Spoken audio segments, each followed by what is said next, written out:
le LBO familial, transmettre l'entreprise à un enfant et écarter les non-repreneurs. Family buyout. Family buyout, donc allez, payez-moi parce que je suis intelligent, on va faire un family. Tout le monde a fait ça. Hein. Alors je ne fais pas. Alors, toujours pareil, hein. C'est pas parce que je ne fais pas qu'il ne faut pas faire. Apprécier le risque. Moi, ce qui m'intéresse, c'est la pérennité de l'entreprise. L'intérêt supérieur, c'est l'entreprise. Et je vais aboutir au même résultat fiscal, mais je vais privilégier mon client, donc chef d'entreprise, et l'enfant repreneur. Enfin, privilégié, pas forcément, puisque la loi ne fait pas de distinction.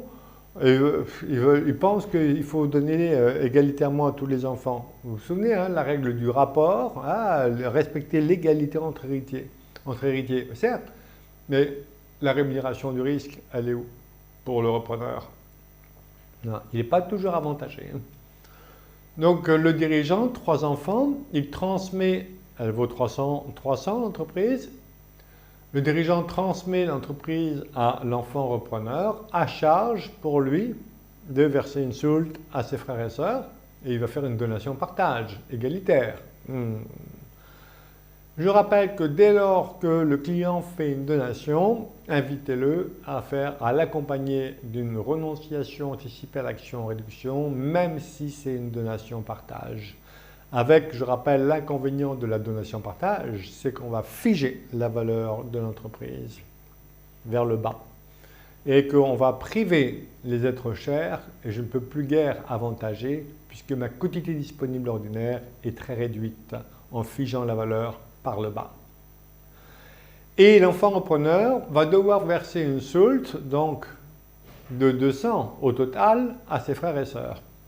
Il ne va pas emprunter à titre personnel pour payer la soulte. Pourquoi? Parce que les intérêts de l'emprunt contracté personnellement sont déductibles de rien, premier inconvénient.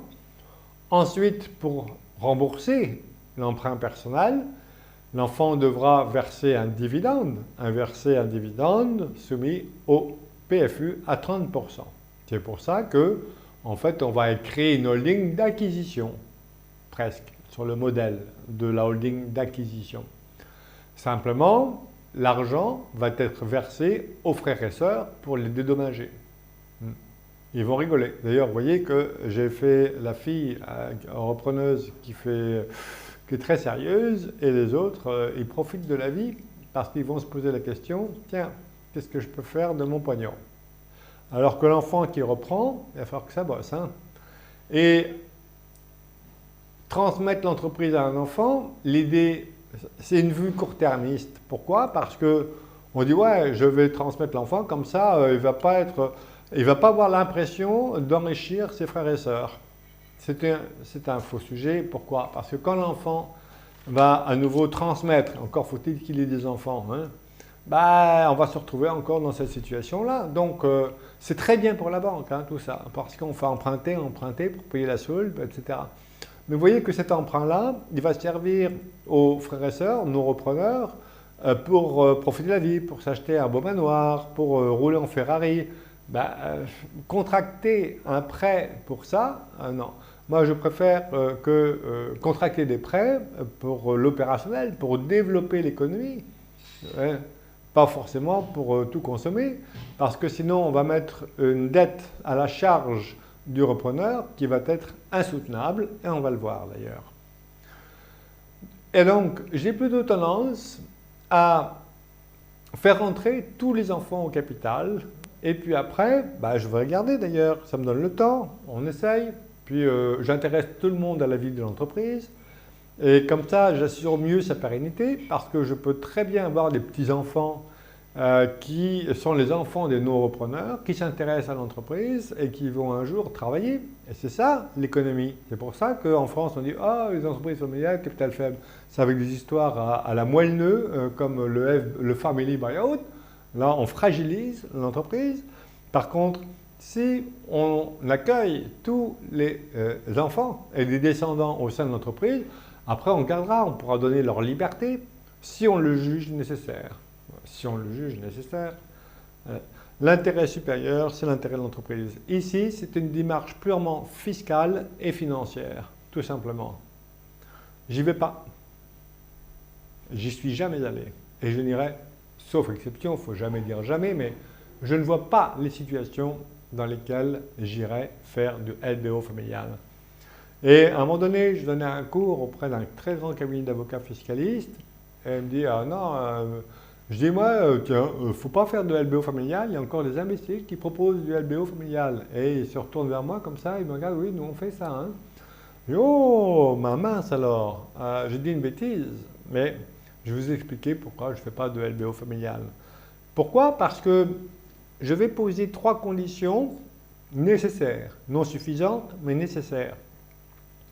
Pour le LBO, pour une opération de LBO, hein, la LBO c'est la holding qui emprunte hein, et c'est les dividendes de la fille qui remonte vers la mère qui vont rembourser la dette. Bien.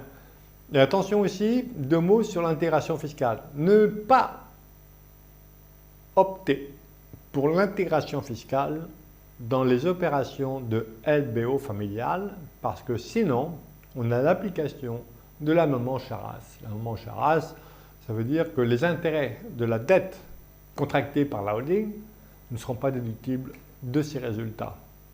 J'en dirai 2 mots. Donc, ouais, alors ce qui est agréable, c'est chercher le régime mère-fille. Mais on n'est pas obligé de recourir au LBO familial pour avoir le régime mère-fille. Donc, A a la charge de verser une soulte à ses frères et sœurs de 100. Et c'est une holding. Alors, c'est la holding en plus, on fait ça pour la holding Dutreil. On est dans la chronologie donation-apport. Dans la chronologie donation-apport,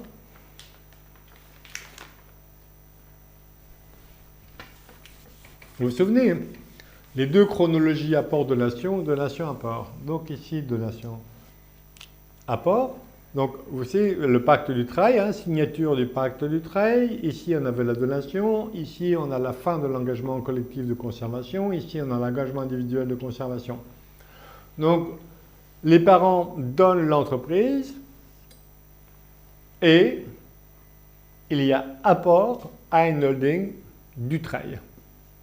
Avec toutes les contraintes de la holding Dutreil, j'y vais pas. Deuxième raison pour laquelle je ne vais pas sur une holding Dutreil, c'est que c'est très restrictif comme condition.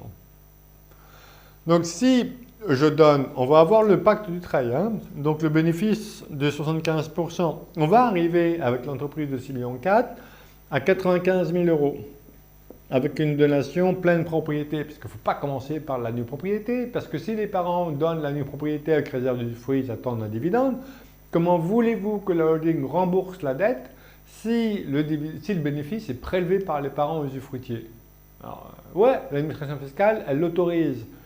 Elle s'est dit, ah, je ne sais plus, il y a 4-5 ans, elle dit, ah, maintenant, oui, j'autorise la donation de la nue propriété. Bah tiens, c'est nul. Enfin, c'est anti-économique, on va dire ça comme ça.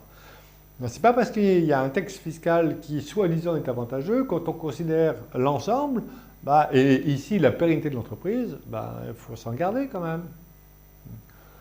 Et on va apporter une holding donc, Dutreil passive. Bon. Alors, et c'est elle qui va emprunter pour payer la soulte aux frères et sœurs. Et ce sont les dividendes de la fille qui vont permettre de rembourser la dette. Voilà. Donc voici le LBO familial. Donation-partage, point d'interrogation, avec attribution rare, il faut coupler avec une rare, avec attribution de l'entreprise à l'enfant repreneur, à charge pour lui de verser une soulte à ses frères et sœurs.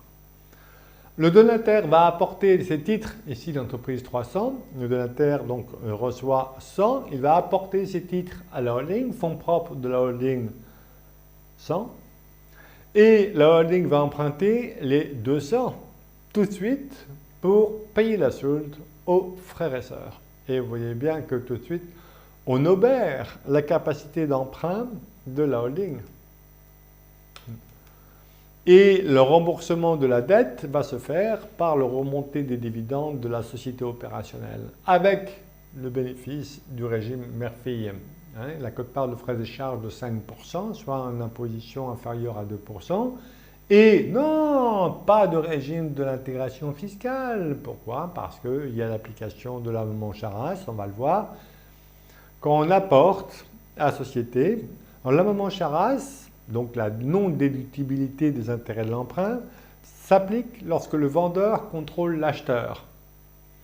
Mais l'administration fiscale considère dans sa BOFIP qu'un apport est une vente. Donc, puisqu'un apport est une vente et l'amendement Charras s'applique lorsque le vendeur contrôle l'acheteur, on a bien l'application de l'amendement Charras. Non, me répond-on, c'est pas possible, enfin, c'est pas l'esprit du législateur, enfin, c'est pas ça. Ben, qu'il l'écrive. Tant que c'est pas écrit, j'ai bien l'application de l'amendement Charras. L'intention du législateur, vous savez, quand l'administration fiscale frappe, elle frappe. Elle ne se demande pas à l'attention du législateur. C'est comme ça. Ce n'est pas prévu par le texte, donc c'est interdit. Donc je reprends l'exemple avec la valeur de l'entreprise 6,4 millions acquise 400 000.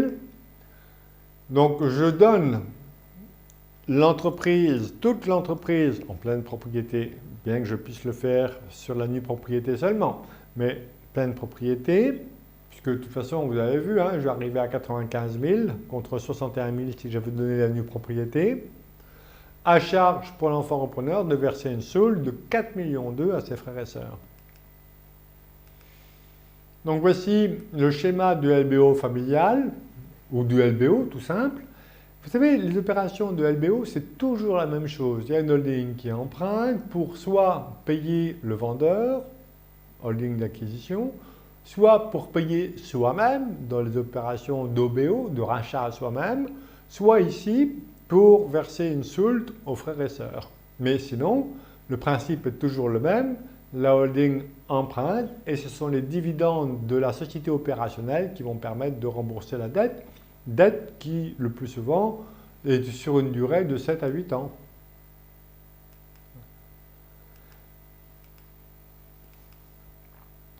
Et on va se poser la question, quel doit être le montant du dividende et donc du résultat de la société opérationnelle pour permettre de rembourser la banque.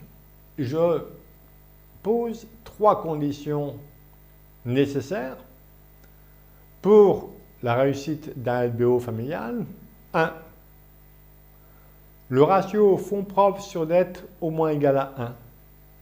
Bon, vous voyez que là, il n'est pas respecté. Alors, je me méfie, je me méfie de moi-même, mettre des ratios comme ça, mais j'étais banquier 7 ans et c'est la première chose qu'on m'a dit, attention, pour donner la capacité de la société à faire face à des difficultés ou pour lui préserver sa capacité d'emprunt en cas où elle arrive à se développer fortement pour financer notamment l'augmentation du besoin en fonds de roulement, par exemple. Donc je pose la condition fonds propres sur dette égale à 1. Déjà le ratio est crevé puisqu'on arrive déjà à 1 tiers. 1 tiers pour l'enfant repreneur, pour les fonds propres, et 2 tiers de la dette qui correspondent au montant de la solde. Le deuxième critère que je pose pour la condition nécessaire pour un LBO familial, c'est qu'il faut des liquidités pour verser un dividende. Déjà. Alors, s'il y a une baisse, une difficulté, les liquidités elles sont là pour couvrir les frais fixes. Il ne faut pas que ça dure d'ailleurs, les difficultés. Ou alors, l'enfant repreneur, il y a un environnement porteur, il est talentueux et l'entreprise se développe très fortement et il faut financer l'augmentation du besoin en fonds de roulement, financer la croissance, donc investir dans l'outil de production. Troisième condition de LBO, c'est que je dis ne pas consacrer, c'est un peu personnel ça, ne pas consacrer plus de la moitié du bénéfice au remboursement de la dette. Donc le dividende, en fait, le résultat de la société, la capacité bénéficiaire de la société doit être 2 fois plus élevée que celle du dividende qui doit servir à rembourser la dette. Bien, c'est pour ça que je ne fais pas de LBO, ou je fais des LBO partiels, mais je ne fais jamais des LBO. LBO, alors je sais à qui ça fait plaisir, le LBO. Bon, ça pourrait me faire plaisir, remarquez en termes d'honoraires, mais j'en fais pas. Pourquoi? Parce que, enfin, surtout cela, parce que vous voyez bien que la dette, elle est contractée uniquement pour que les deux non-repreneurs s'achètent un bateau ou des îles en Bretagne ou dans les tropiques. Donc, je ne fais pas. Et on sait que la reprise d'une entreprise, l'instant le plus fragile, c'est pendant 5 ans qui suivent la reprise. Ben, et crac, je lui colle une dette sur le dos. Alors, c'est un enfant qui a fait de brillantes études, HEC, et qui reprend l'affaire, qui va se dire pose-toi de là, j'arrive. Bon, t'es gentil, toi, papa et maman, vous étiez des self-made man. Moi, j'ai fait des hautes études, vous allez voir ce que vous allez voir. Et ils vont progresser à coup d'erreurs. Alors, il ne faut pas que les erreurs soient très nombreuses pour progresser, hein, parce que sa capacité d'endettement, elle est nulle. La banque ne va pas vouloir lui prêter. Donc, ces belles idées qu'il avait, il va falloir qu'il les mette de côté et qu'il gère en bon parent de famille. Et ça peut l'agacer d'ailleurs. Et peut-être qu'il va quitter l'entreprise pour ça. Moi, je préfère avoir le cash et créer mon propre entreprise dans ces cas-là. Donc, voilà mes 3 conditions. Fonds propres sur dette au moins égal à 1. Ne pas consacrer plus de la moitié du bénéfice de la société opérationnelle au remboursement de la banque et disposer de liquidités dans la société opérationnelle pour verser un dividende. On est dans le pacte du travail après les donations, dans donation, apport à une holding du travail. Donc, dès la transmission. La holding emprunte pour payer la SOULT, la nuitée d'emprunt, et on va calculer donc le montant du dividende pour rembourser l'emprunt. Le dividende à distribuer est de 670 000, l'entreprise vaut 6,4 millions. Je double. Pourquoi? Parce qu'il faut que l'entreprise dégage 2 fois plus de bénéfices que le dividende qui servent à rembourser la banque, et on aboutit à une rentabilité minimale de 20% l'an durant toute la durée du crédit. Donc, je ne fais pas. La donation partage égalitaire avec SOULT écarte bien sûr le risque de l'action en réduction pour atteinte à la réserve, mais vous savez ce que j'en pense. Le faux ami de la donation partage. On a peut-être d'ailleurs écrasé la valeur de l'entreprise pour faire une donation égalitaire au profit de l'ensemble des enfants. Et la holding est très fortement endettée, le groupe familial n'a plus de capacité d'emprunt et la fille opérationnelle doit dégager une très forte rentabilité. Et si on opte pour l'intégration fiscale, bien, selon à la lecture des textes, il y a l'application de la maman Charras dès lors que l'administration fiscale considère un apport à société comme une vente. Et donc, la holding ne pourra pas déduire les intérêts de l'emprunt contracté pour payer la SOULT. Donc, c'est lourd. Hein? Voici le texte fiscal qui considère un apport comme une vente.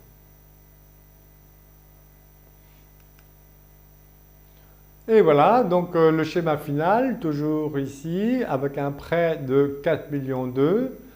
On paye, la holding paye la SOULT aux frères et sœurs, qui rigolent, et l'opérationnel va devoir servir un résultat de 1,3 million pour un dividende de la moitié qui va permettre de rembourser la banque.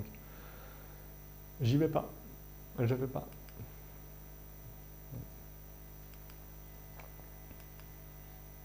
Et en plus, dans cette affaire, les parents ont tout donné, ils n'ont pas de cash. Donc, je dis que le LBO familial est réservé aux riches. Ça veut dire que je peux donner une entreprise et je suis tranquille, je peux vivre très confortablement durant toute ma vie parce que j'ai constitué un patrimoine privé où j'ai hérité. Bon, de côté. Donc, et je dis que le LBO familial s'applique aussi très très bien quand il n'y a pas d'enfant. Comme ça, j'en fais pas. Quand il y a un enfant, ça va aussi parce qu'il n'y a pas de soult à payer. Donc, vous voyez que ici, le degré de satisfaction, il est surtout en faveur des non-repreneurs. Ceux qui sont pénalisés, c'est les parents, ils se sont dépouillés, et l'enfant repreneur qui risque de fort d'aller dans le mur. Voilà. Je vais renverser l'ordre des priorités. Je veux dire, mon client chef d'entreprise avec l'enfant repreneur. Et ensuite, troisième position, les non-repreneurs, puisque je vise la pérennité de l'entreprise.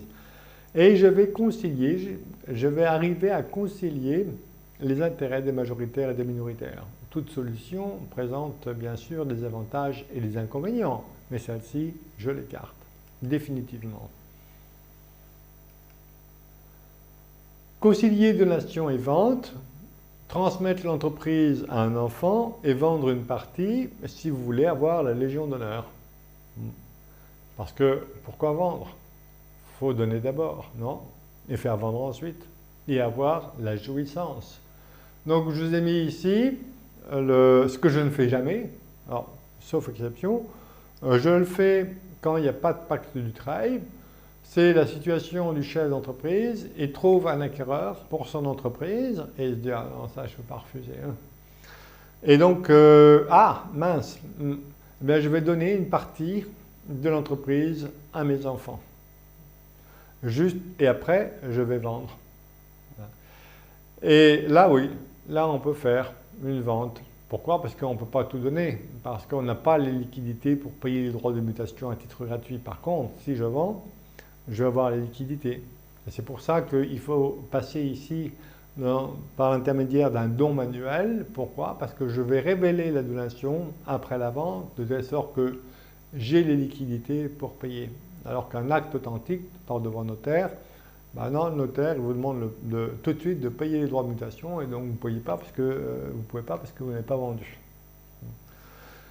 Et si c'est une action, une société par action, attention, si les enfants sont mineurs, il faut impérativement insérer dans l'acte de donation le 384 du Code civil.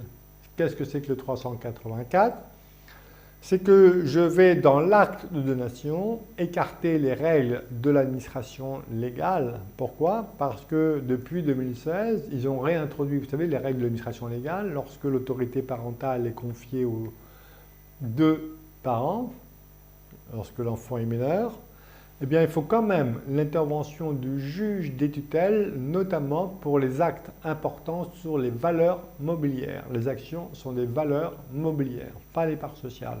On peut s'interroger pourquoi le législateur a introduit cette distinction-là, pourquoi il a durci le texte, c'est ridicule, il n'y a pas de justification en fait, je ne pense pas, je n'ai pas vu dans les travaux préparatoires de l'Assemblée nationale, je ne vois pas du tout ce qui a conduit à écrire ce texte. Et donc, si je donne des actions à mon enfant mineur, si ensuite je fais vendre, eh bien il faut passer par l'accord du juge des tutelles. Et le risque, c'est que ça va prendre du temps et donc la vente ne va pas se faire, ou alors le juge refuse et la vente ne va pas se faire non plus. Donc, sauf si vous avez écarté les règles de l'administration légale dans l'acte de donation. Mais regardez un peu si c'est dans les actes de donation faits par les spécialistes. J'en doute. Voilà. Donc c'est impératif, c'est une clause, on a vu. Et tout de suite, on va faire une libéralité résiduelle. Donc on va, enfant mineur, on écarte les règles de l'administration légale. Et puis au lieu d'un droit de retour, ça remonte et ça redescend. Non, il faut que ça redescende et donc on fait des libéralités résiduelles, successives d'ailleurs. Et même si on peut faire un saut de génération en donnant à la génération intermédiaire les pouvoirs de gérer et aussi des droits financiers inégalitaires à son profit, vous voyez bien qu'on va économiser une génération de droits de succession. C'est bien ça.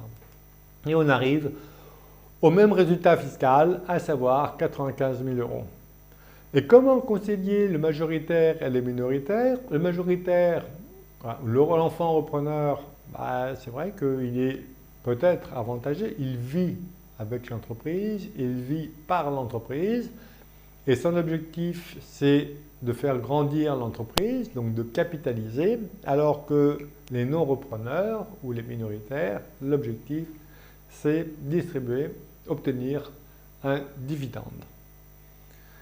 Et c'est là où la holding aussi peut servir justement à concilier les intérêts du majoritaire et des minoritaires. Donc, exemple.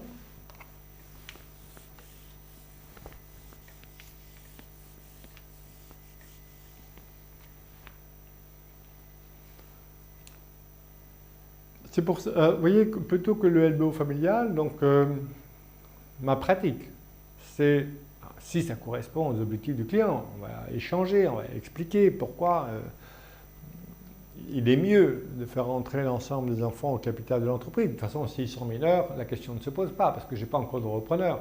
C'est sans doute aussi une raison pour laquelle je ne recours pas au LBO familial, c'est que moi, je n'attends pas qu'il y ait un repreneur pour donner du travail. Je donne quand c'est petit. Le plus tôt possible. Dès que je rencontre un client, je dis ah, du trail, et on va donner. Ah, mes enfants sont mineurs, justement, c'est mieux. Mais j'ai pas de repreneur. Le pacte du trail n'exige pas qu'il y ait un enfant repreneur. Profitons-en, hein, parce que les conditions pourraient se durcir.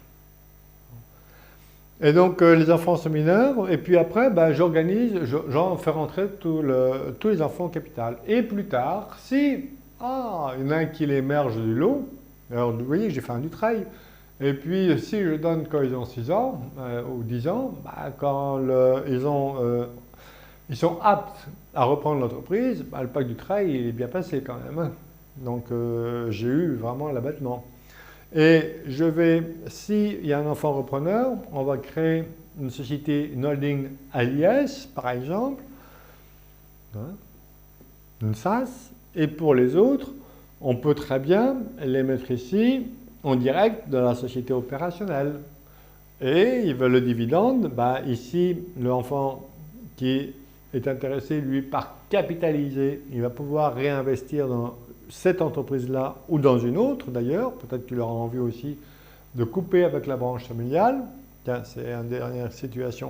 Vous voyez que plus il travaille, plus il peut avoir l'impression de travailler pour les frères et sœurs, c'est vrai.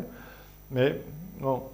Et là, il peut développer de nouvelles activités pour couper avec la branche, notamment, puis au niveau décisionnel aussi. Là, il sera le seul à décider. C'est une holding pour lui, pour sa famille. Et pour les autres, c'est pour ça aussi, il y a deux solutions, justement, où les enfants sont mineurs et je n'ai pas envie qu'ils perçoivent un dividende. Ça n'a aucun intérêt pour la morale, pour l'éducation. Et s'ils sont mineurs, ou alors si je ne m'entends pas avec eux, vous voyez qu'à un moment donné, il est bon peut-être qu'il y ait une interposition d'une société. Comme ça, je peux, moi ou le dirigeant, le chef d'entreprise, ici, réguler le versement d'un dividende. Vous voyez qu'ici, on pénalise. On peut très fortement pénaliser les minoritaires, mais l'objectif n'est pas de pénaliser. C'est plutôt de réaliser une bonne entente qui soit bénéfique, bienveillante pour l'ensemble des parties prenantes. C'est facile, il suffit de réguler en fait. Il faut aussi éviter le despotisme à un moment donné. En termes de pouvoir, pour prendre les décisions de gestion, oui, mais en termes financiers, il faut qu'il n'y ait pas d'abus en fait. Hein. Mais tout ça, c'est dans les statuts en fait. Et si c'est une société, alors c'est peut-être une société à l'IR ou à l'IS, si ici ils veulent constituer un patrimoine de jouissance, ça peut être l'IR. S'ils veulent à leur tour capitaliser, mais pas dans les entreprises, mais plutôt dans l'immobilier foncier, et ils ne veulent pas payer d'impôts, de revenus fonciers, ça sera une société civile à l'IS. Ça peut être une société par enfant, parce que peut-être qu'ils n'ont pas vocation à vivre perpétuellement dans les mêmes familles. Vous voyez? Et donc je donne l'autonomie à chaque famille de gérer son patrimoine en toute autonomie. Tout est possible. Hein. Et là, j'ai bien concilié les intérêts majoritaires et minoritaires. Et vous voyez bien que, contrairement au LBO familial, on va reprendre d'ailleurs la situation, je vais anticiper sur un cas sur lequel on peut aboutir. Donc ici, l'enfant repreneur est là, il va rigoler, il ne va pas pleurer comme le LBO familial. Et ici, la société holding à l'IS, qui peut être animatrice, ben, on a vu, hein, pourquoi faire, une holding animatrice. Et ici, des sociétés pour l'enfant non repreneur ou les enfants non repreneurs. Et à un moment donné, eh bien, vous voyez, plutôt que de coller une dette du LBO familial tout de suite pour payer la soulte aux frères et sœurs et les dégager, ben non, je vais faire rentrer l'entreprise. Ceux qui veulent, ils peuvent rester. Et peut-être qu'ils vont avoir des enfants qui vont être intéressés à la vie de l'entreprise, qui peuvent avoir un rôle déterminant pour la pérennité de l'entreprise familiale. Et vous voyez qu'à un moment donné, si je peux autoriser il faut regarder quelle est la composition du capital, mais je peux autoriser un associé ici de vendre la participation qu'il détient dans la société opérationnelle, si c'est dans l'intérêt de l'entreprise. Et puis je contrôle qu'il ne vende pas à n'importe qui. Ou alors, il peut le vendre à la holding de l'enfant repreneur. Ah tiens, voilà une belle solution. Et comme ça, il obtient des liquidités. Alors il ne les a pas tout de suite. Et puis, je vais figer au moment de la donation. Bah, si l'entreprise vaut 100, bah ouais, mais s'il est talentueux et qu'il valorise à 200, là, il va avoir l'impression de travailler pour ses frères et sœurs. Ben non, parce que je vais figer le prix de rachat des titres ici par la société des non-repreneurs. En cas d'achat, ben, ça sera le prix au moment de la donation. Donc, ce sera une acquisition à terme, une vente à terme. Ouais, on fixe les conditions comme ça.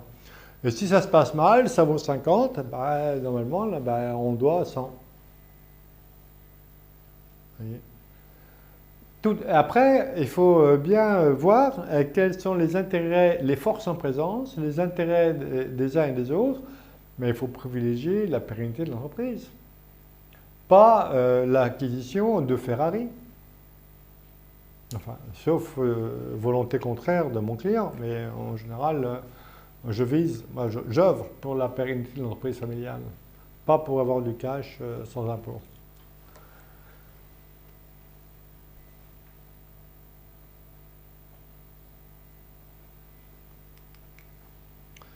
Alors voilà, les intérêts divergents entre le majoritaire capitalisé et les autres, le dividende. Donc je concilie, ben, voici le graphique, je concilie les intérêts avec une holding à l'IS, alors une société civile à l'IR pour les minoritaires ou une société à l'IS également, ou les deux, ou une société par enfant. Et puis on peut partir à l'IR et ensuite opter pour l'IS par exemple. Ouais. Donc chronologie des opérations, ici, si la holding du repreneur à l'IS, je vais être dans la chronologie apport en report d'imposition puis donation, donation pleine propriété, donation de la nue propriété. Pourquoi? Parce que dans cette situation-là, lorsque je fais apport et donation de la nue propriété, les pouvoirs de l'usufruitier doivent être statutairement limités à l'affectation des bénéfices, certes, mais grâce à des actions de préférence, je peux conserver les pouvoirs. Le donateur peut conserver les pouvoirs quand bien même il est usufruitier. Pas l'inverse, s'il commence par une donation de la nue propriété, puis apport à une holding. J'aime bien aussi l'apport en report d'imposition puis les donations, puisque ici, on peut réaliser des libéralités résiduelles. Pas si on fait l'inverse. Parce que si je donne d'abord la nue propriété et ensuite apport à une holding, je ne peux pas imposer une libéralité résiduelle sur les titres de la holding. Je peux sur le titre de l'opérationnel, mais je ne peux pas dire que la charge de transmettre va se faire sur les titres de la holding qui a bénéficié de l'apport des titres de l'opérationnel. C'est comme ça. Donc, mais j'ai un inconvénient de l'apport de donation, c'est les contraintes des holdings. On a vu que dans un pacte du travail, en aucun cas, pendant toute la durée du pacte du travail, même si ce n'est pas une holding dite du travail, eh bien, l'associé de la société holding, en aucun cas, ne peut céder des titres de la holding. C'est très restrictif pour la holding. Donc ici, je peux aussi avoir la chronologie inverse pour les minoritaires. S'ils choisissent une société civile à l'IR, là forcément, je vais devoir inverser la chronologie des opérations et procéder auparavant à une donation qui va effacer la plus-value, puis apport à une holding. Et l'apport à une holding ne pourra se faire qu'à l'issue du pacte du travail. Sinon, l'apport va devoir se faire à une holding dite du travail, avec toutes les contraintes, et ça ne va pas le faire. Donc, 6 ans. Donc, si jamais, vous voyez que quand j'associe à la fois tout le monde au capital indirectement de la société opérationnelle, avec l'enfant repreneur qui dirige une SAS à l'IS et les autres, je prends l'exemple d'une société civile à l'IR, c'est vrai que c'est souple et que je ne vais pas pouvoir autoriser les non-repreneurs à sortir avant 6 ans, la durée du pacte du travail. Ils vont devoir rester au capital, directement ou indirectement, pendant toute la durée du travail. Donc ils n'ont pas le cash d'ici là. Il faudra attendre. C'est la raison pour laquelle tous vos clients, chefs d'entreprise, doivent signer un du travail et donner. Parce qu'une fois que j'ai donné, on est rentré dans l'engagement collectif de conservation, puis les enfants mineurs s'engagent à prendre l'engagement individuel de conservation, 4 ans, ça y est quoi, c'est fini. Donc j'ai plus le pataquès, voilà, j'ai plus de questions à me poser. Et un enfant repreneur, il créera sa holding à ce moment-là. Et on pourra là librement choisir entre apport, donation, donation, apport. Et en termes de donation, on va avoir les droits de mutation sur la pleine propriété avec l'abattement de 75% et la réduction de 50% si la donation a lieu en pleine propriété avant 70 ans. On va pouvoir apporter, rappel de la holding, du travail, soit au cours de l'engagement individuel, soit au cours de l'engagement collectif, la fin de l'engagement collectif de conservation. C'est ça aussi qu'il faut que je modifie. Donc ici, page 506. On peut apporter dès la donation, dès la transmission à titre gratuit. Donc on peut apporter entre la donation et la fin de l'engagement collectif à une holding du travail. Et bien sûr, on peut toujours apporter au cours de l'engagement individuel de conservation à une holding du travail, qui est en principe dirigée directement par un donataire. Selon l'écriture des textes, on attend toujours BOFIT pour avoir confirmation ou infirmation. Donc, apport au cours du travail ou, ma préférence, apport après le travail. Apport impôt sur la plus-value, mais la donation antérieure a effacé la plus-value. Alors, je vais avoir une plus-value entre éventuellement la donation et la vente. Mais en l'occurrence, j'aurais effacé toute la plus-value entre l'acquisition de la société ou sa création et la donation. Toc. Donc, chronologie, si c'est une holding à l'IS, ce sera plutôt apport en report, puis donation, donation pleine propriété ou donation nue propriété. Voilà. Et la fiscalité, apport en report d'imposition, donation. La donation efface la plus-value en report d'imposition dès lors que le donataire conserve les titres 18 mois. Donc voilà un des schémas finaux qu'on peut trouver. Voilà, la réunification de tous les enfants, de toute la famille au sein du capital de l'entreprise opérationnelle indirectement. la SAS à l'IS pour l'enfant repreneur, qui peut éventuellement être titulaire de droit de la nue propriété. Les parents conservent l'usufruit. Attention, justement, conflit d'intérêt entre l'usufruitier, les fruits et l'intérêt du repreneur capitalisé, mais ce n'est pas parce qu'on est usufruitier qu'on peut prélever tous les bénéfices. C'est une question d'entente en fait. Et puis ici, puisque pour les enfants non repreneurs, puisque je suis passé par la donation, il valait mieux donner la pleine propriété, parce que si j'avais fait apport, si j'avais donné que la nue propriété et ensuite faire apporter et l'usufruit et la nue propriété, j'aurais eu l'impôt sur la plus-value sur l'usufruit apporté, puisque la donation de la nue propriété n'a effacé que la plus-value relative à cette nue propriété. Et les dividendes, d'ailleurs, peuvent être inégalitaires et faire remonter les dividendes au profit, ou des dividendes renforcés au profit de la SAS du repreneur. D'ailleurs, si j'ai des liquidités dans la société, vous voyez, j'ai appliqué le pacte du trade sur les liquidités et je justifie l'importance des liquidités parce que ces liquidités vont remonter dans la SAS pour pouvoir racheter la participation détenue par la société civile à l'IR. C'est pour ça que j'ai intérêt à figer la valeur, à fixer la valeur de rachat au cas où les non-repreneurs voudraient vendre, parce que vous voyez bien que si je puise les liquidités pour remonter dans la holding, je vais avoir une baisse de valeur de l'entreprise. Et donc pour protéger les intérêts des minoritaires, je vais fixer la valeur. Alors c'est vrai que contrairement au LBO familial, les enfants non repreneurs, ici, ils peuvent faire la tête. Mais j'assure la pérennité de l'entreprise. Alors que dans le LBO familial, je n'assure pas la pérennité de l'entreprise et les personnes prioritaires, eh bien, c'est les enfants non repreneurs. Il faut regarder. Chaque situation a ses avantages et ses inconvénients.